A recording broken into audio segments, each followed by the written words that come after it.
Gentiles amigos, como se pueden dar cuenta, los barberos sí existen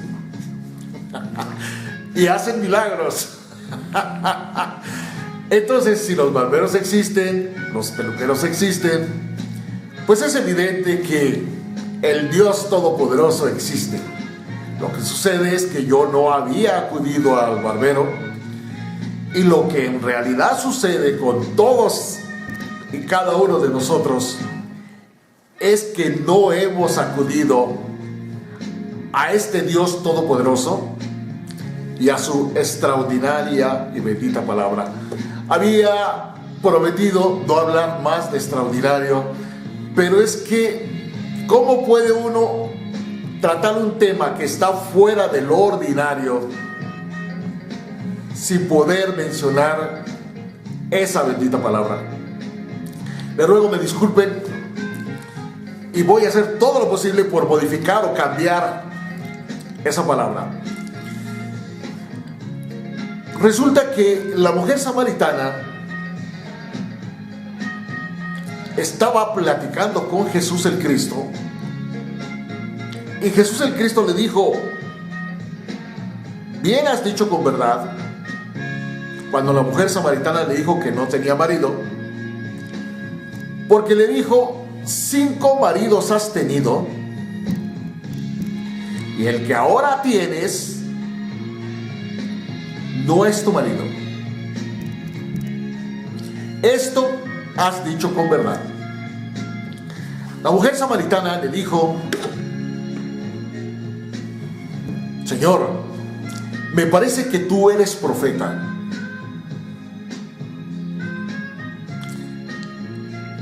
Pero desgraciadamente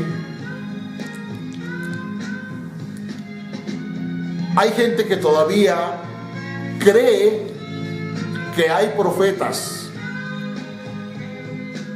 Incluso hay unos que hasta se autodenominan profetas. Pero es importante que comprendamos que profetas fueron Juan el Bautista, aparte de todos los anteriores, y el último profeta, Jesús el Cristo.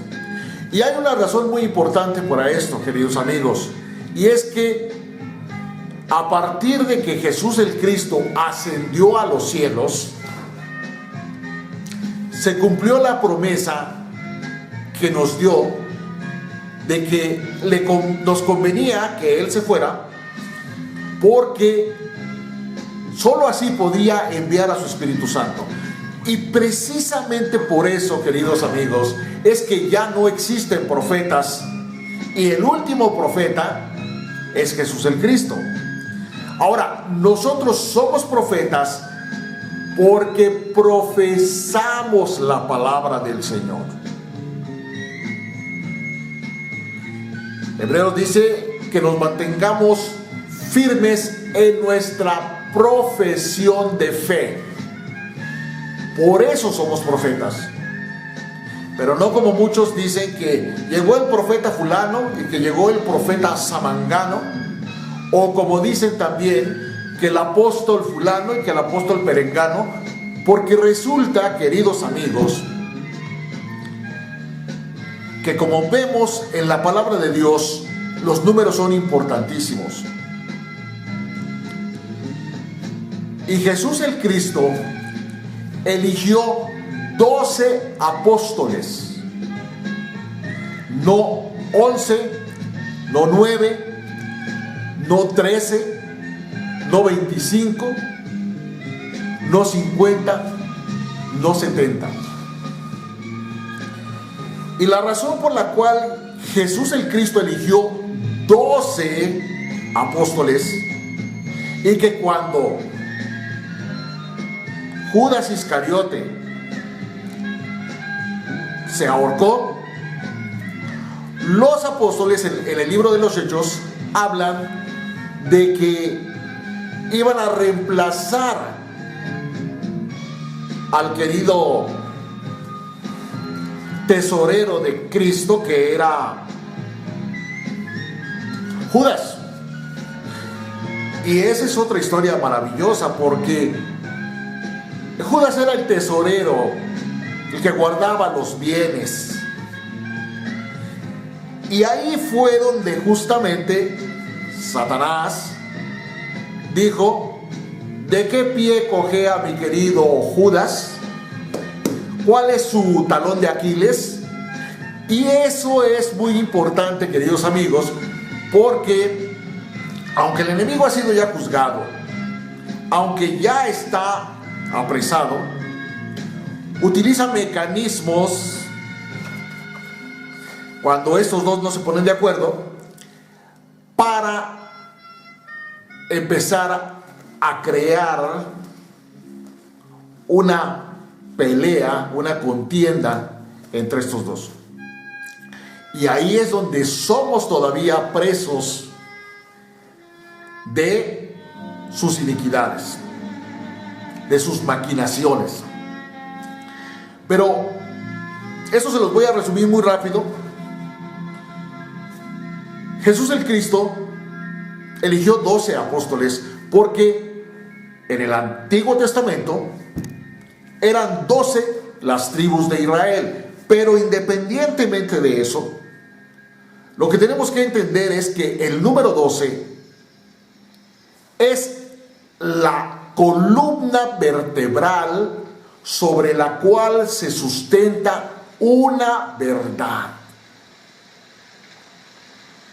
Esa es la razón, queridos amigos, por la cual son 12 tribus, son 12 apóstoles, y podríamos ampliarnos 12 meses del año, y etcétera, y etcétera, y etcétera, pero no quiero aburrirlos con mis disertaciones.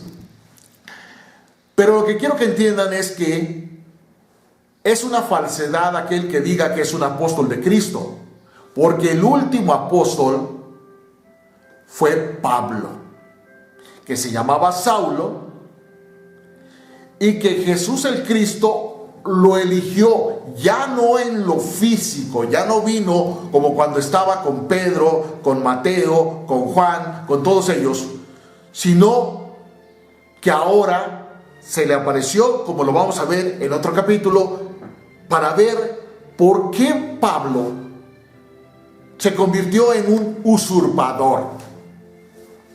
Pero este es otro tema.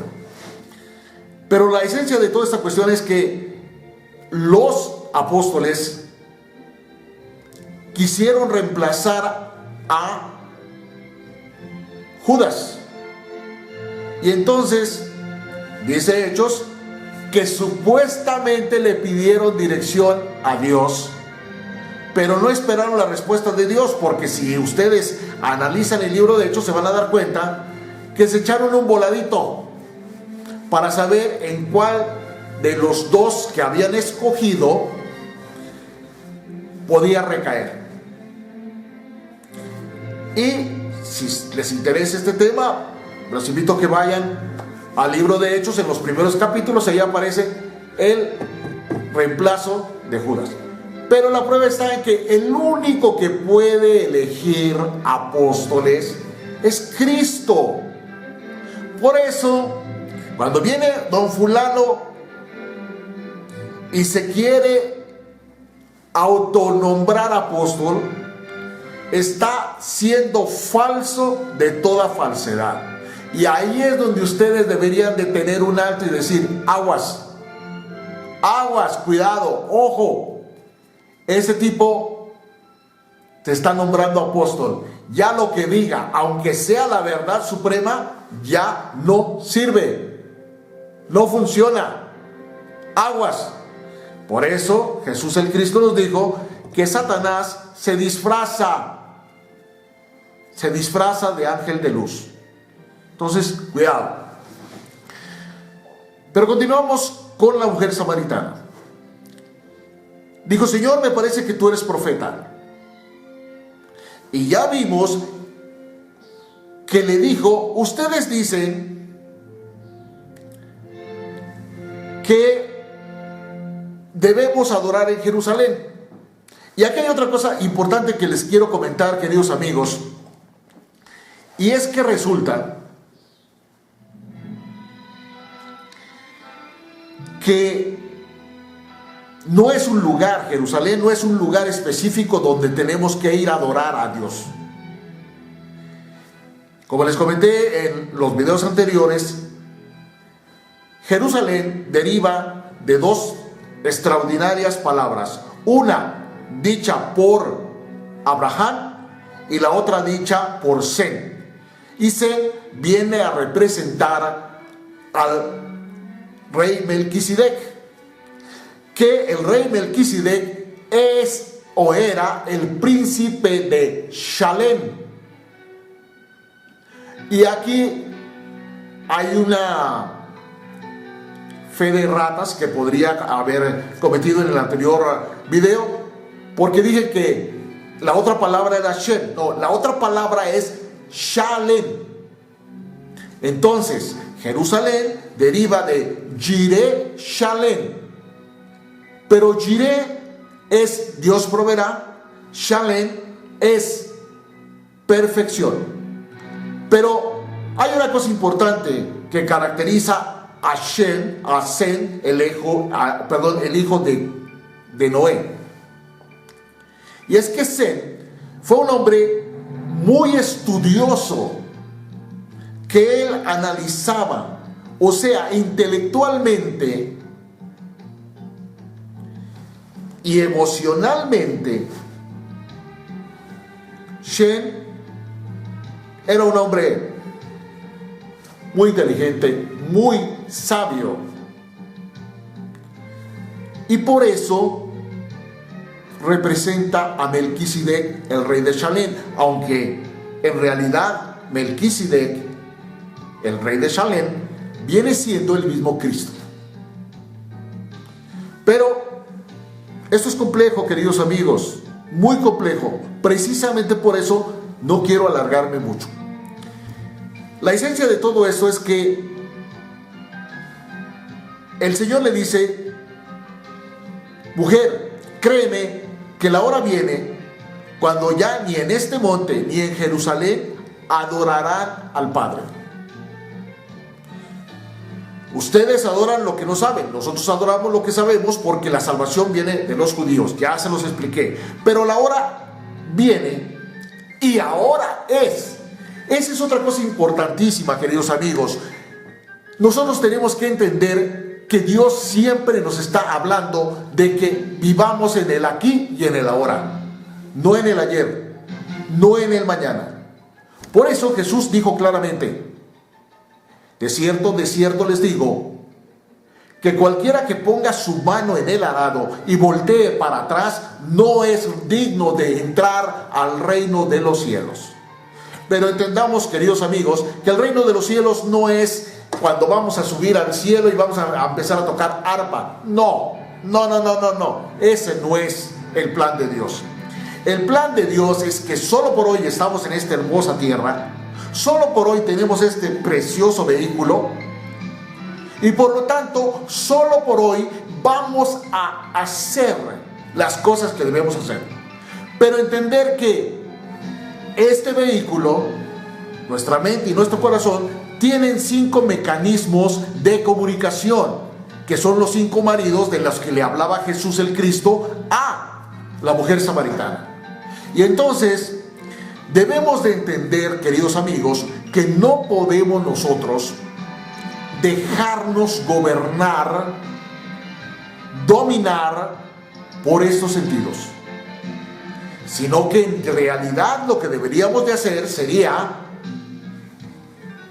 fortalecer nuestro espíritu a través de la presencia de Dios en nuestras vidas, a través de la profesión de su palabra en nuestras vidas, para que nuestro espíritu vaya creciendo y para que nuestro espíritu se fortalezca y para que nuestro espíritu nos conceda el sexto sentido, que es el de la intuición, que es aquel sentido que nos permite tener una comunión, una respuesta de Dios a través de la contemplación.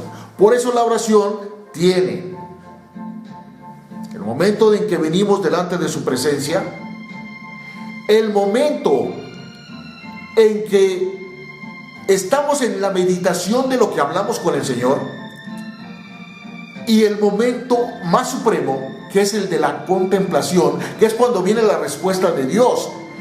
Y desgraciadamente, ¿qué hacemos? Entramos en la presencia del Señor, hacemos nuestra oración, y cuando el Señor nos va a dar la respuesta, salimos corriendo. No entramos en contemplación, no esperamos atentamente a oír la voz del Señor nuestro Dios.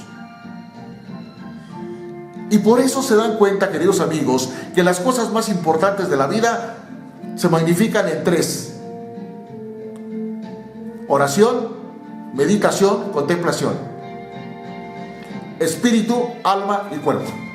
O sea, tenemos que entender que eso es lo que justamente le está diciendo Jesús el Cristo a la mujer samaritana. 5 maridos has tenido, y el sexto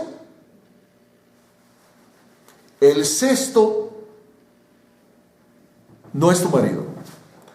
¿Por qué? Porque no lo alimentamos, porque no estamos en comunión con Él, porque no estamos entrando directamente en esa extraordinaria esencia de platicar con el Señor todos los días de nuestra vida para poder hacer esto. Y entonces le dijo lo más importante de todo: Dios es espíritu, y los que le adoran en espíritu y en verdad es necesario que le adoren. Y entonces, queridos amigos, le dijo la mujer: sé que ha de venir el Mesías, llamado el Cristo. Cuando Él venga, nos declarará todas las cosas. Y Jesús le dijo: yo soy el que habla contigo. Esto es vital, queridos amigos, porque desgraciadamente,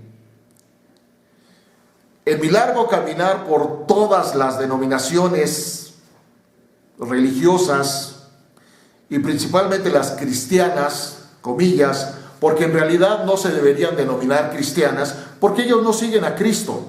Ellos siguen a Pablo, las enseñanzas y mandamientos y ministerios de Pablo. Pero ese es otro tema. El Evangelio de Cristo lo han dejado a un lado. Y otra cosa importante: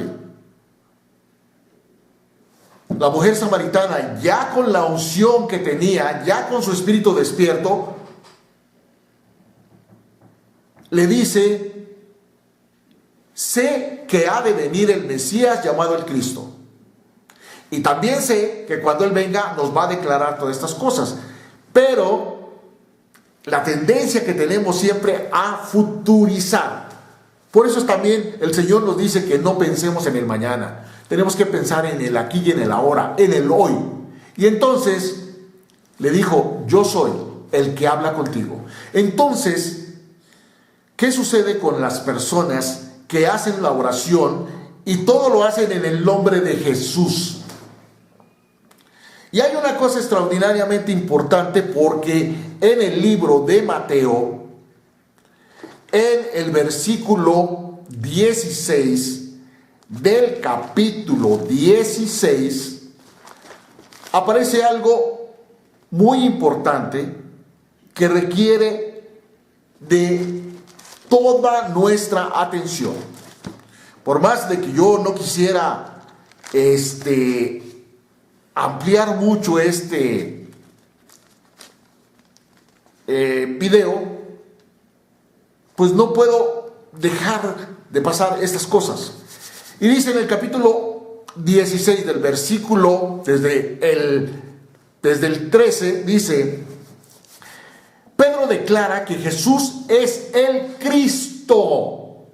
Ojo con eso. Y miren lo que sucedió. Al llegar Jesús a la región de Cesarea de Filipo, preguntó a sus discípulos diciendo: ¿quién dicen los hombres que es el Hijo del Hombre?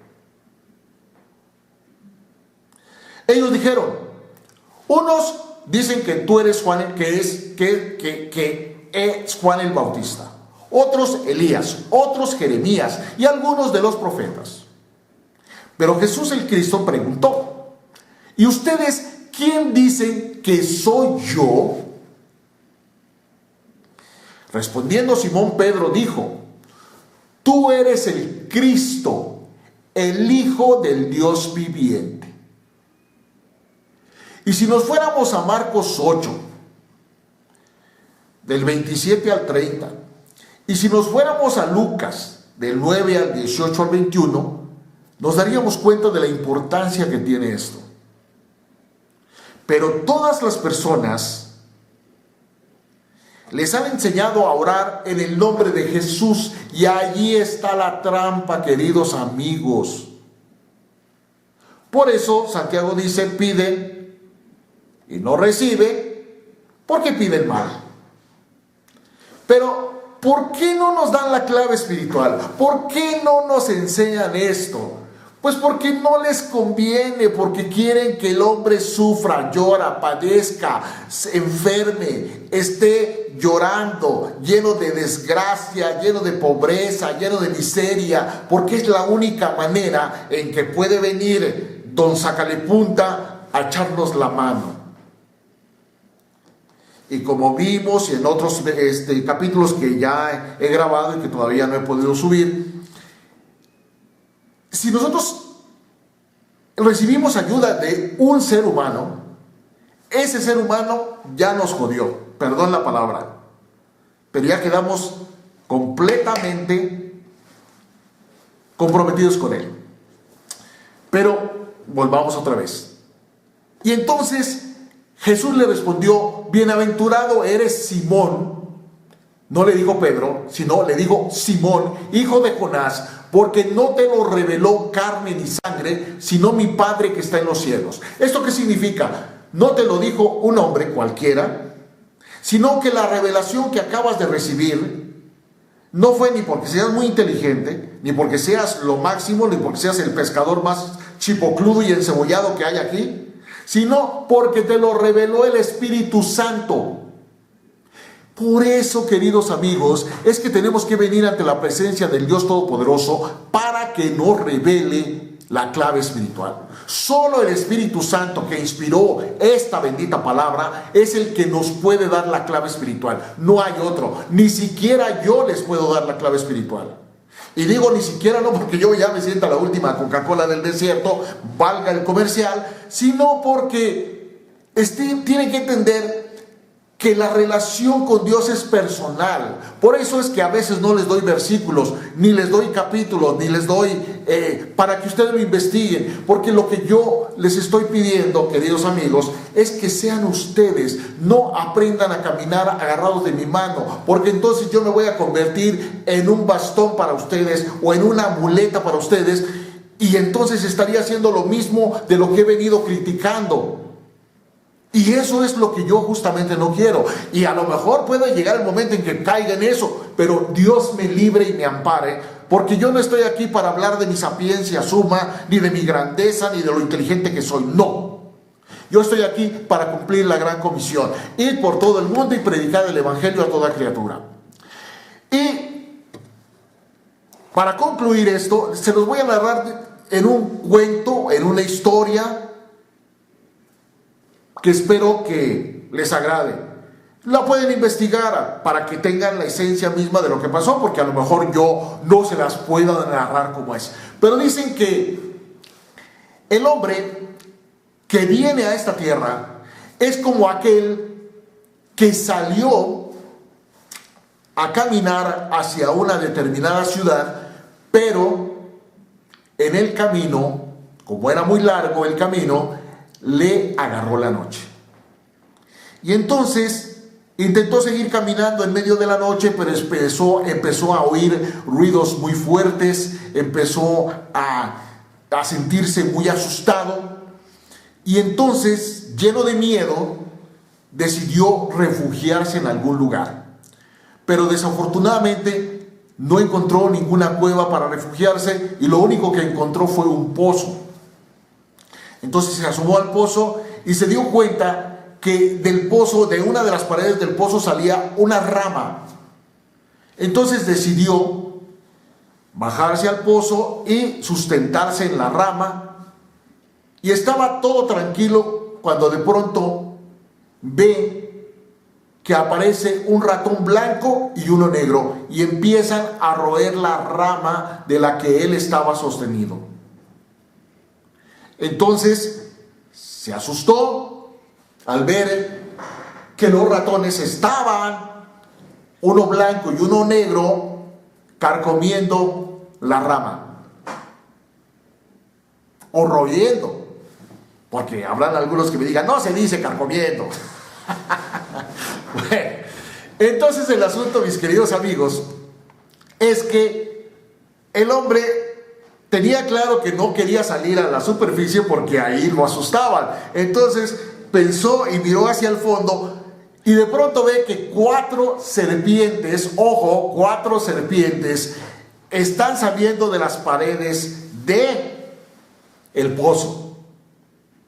Y entonces el hombre se asusta terriblemente al ver las 4 serpientes y entonces pretende lanzarse hasta el fondo, pero se da cuenta que en el fondo está lleno de cocodrilos. Entonces empieza él a tratar de agarrarse de las paredes para buscar a ver de dónde podría él sustentarse de tal manera que no fuera a caer al pozo, porque era la muerte inminente, y que no se dejara alcanzar por las 4 serpientes. Porque de hecho, la rama donde estaba ya no tenía ninguna seguridad. Queridos amigos, me toca terminar este video porque ya se me está acabando la pila, y esto significa, o quiere decir, que si en verdad les interesa saber la conclusión de esto, entonces los invito a que por favor se suscriban, los invito a que me apoyen con sus likes y los invito a que hagan sus comentarios. Y si les interesa, continuaremos con esta historia. Dios los bendiga, Dios los guarde, cuídense mucho y recuerden, Jesús el Cristo, no en el nombre de Jesús, es en el nombre de Cristo Jesús, el Hijo del Altísimo y Viviente. Gracias, queridos amigos. También les aprovecho para comentarles que voy a subir un audio que es de petición al Dios Todopoderoso por todo lo que está sucediendo ahorita con relación a lo que estamos viviendo del COVID-19, del coronavirus y de la recesión económica. Dios los bendiga, cuídense mucho y estamos en el próximo video. Gracias.